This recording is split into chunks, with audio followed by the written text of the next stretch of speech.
Welcome back. Since bursting onto the comedy scene in the early 90s, Carlos Mencia's career has been anything but ordinary. The mind of Mencia has now given way to the body of Mencia. He joins us in studio this morning with a preview of his show Saturday at the Fox Theatre. The body. Good morning, Carlos. Look, I'm amazed. You have always looked great, but we've grown up with you for years and following your comedy, and really you're kind of the voice of a generation for us. Awesome. Why the body change now?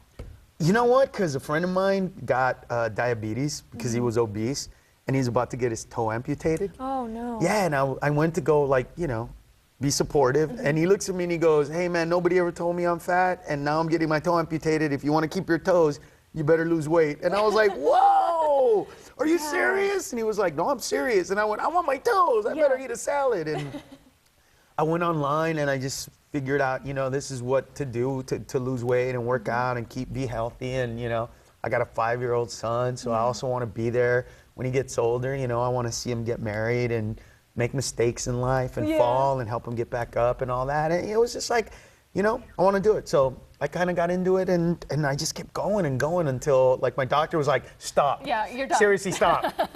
and I knew that I had to stop because people started going, oh my God, are you okay? And I'm like, yeah, I'm not dying. I just lost weight. But, you know, I guess it's such a drastic thing that a lot of people freaked out. And, you know, you look so healthy, you're acting healthy, you're teaching your son healthy habits. Has it kind of changed that crude sense of humor that we love in you so much? No. You know what it is? I'm always going to be honest. Yeah. I think that the difference today is I'm not angry at the people who don't get it.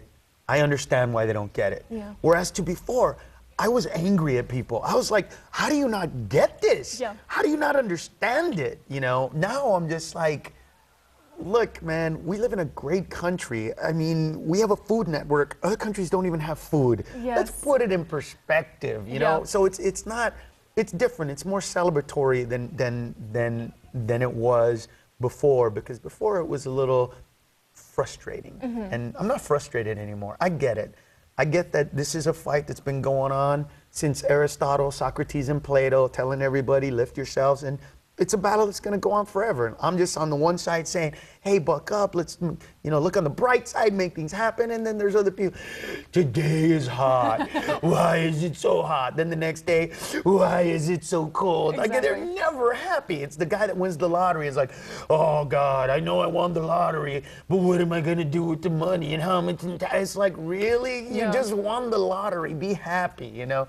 So, I'm that other guy. And we have that positive aspect in you now. So your See For Yourself tour hitting Bakersfield Fox Theatre on Saturday. One of the hot topics everybody's been discussing, we'd love to hear your opinion. Charlie Sheen. What's going on there? You know what's funny? I was hanging out with Charlie, like, after the whole thing happened. And when you hang out with him, it's so different because you see it from his perspective, the way he sees it. And you're almost like, yeah, what's wrong with that? Because I was like, Charlie, why'd you do what you did? I can't believe it. He's like, hey, you know what? I do what I do. I don't need the money. I like to party, and I like chicks. And I was like, hey, part of me was like, can I hang out with you, Charlie? Yeah.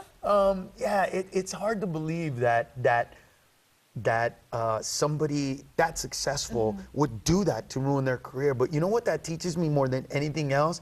Just don't take anything for granted, because we do that so much. You know, we don't think about what the ramifications are sometimes. That's why, like, I've really begun to look at life a little differently and be like, you know what? I need to count my blessings, man. I need to be happy when I get in my car, that I have a car that turns on, that works. Because I remember there's a joke that somebody told me the other day that hit me really hard, because he said, who's the most popular guy at a Mexican wedding? And I was like, who? He goes, the guy with the jumper cables. And everybody laughed, and I went, that really was the guy growing up.